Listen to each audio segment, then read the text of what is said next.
Nonprofit on a mission to make dreams come true for children battling illnesses needs a little extra help this year. As Fox 5's Richard Jacobus reports, getting enough donations to keep up with their work has been a struggle.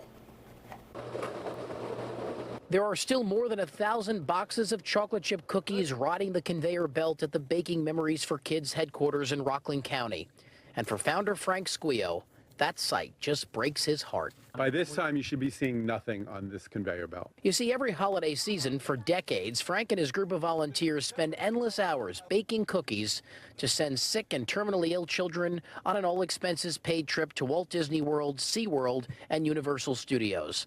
But Frank doesn't pay for commercials or ads. He just tries to get the word out however he can.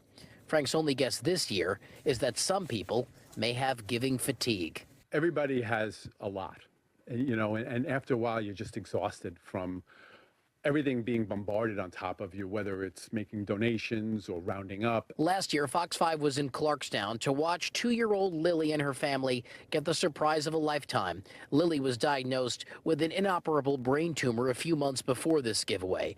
But that trip was funded because of cookie sales. And with boxes of them still sitting in the packing room, with faces of sick children behind them, those dedicated volunteers are losing hope that they'll have to turn families away. It's emotional.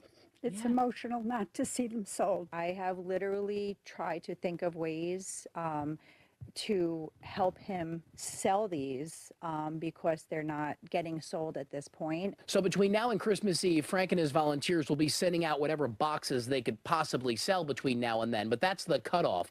If they don't raise enough money by Christmas, they'll have to say no to families with sick and terminally ill children, and they won't be able to go on those trips in the new year. I'm holding this boy in my lap in front of the castle watching the fireworks. And he looks up at me and says, "Mr. Frank, thank you for sending my family on this trip." And hours before that, I'm watching him run to the Dumbo ride with his hands up in the air, knowing he has stage 4 cancer, brain cancer. 6 months later, I'm at his funeral. If you could help this holiday season, the website is bakingmemoriesforkids.org in Valley Cottage. Richard Giacobus, Fox 5 News.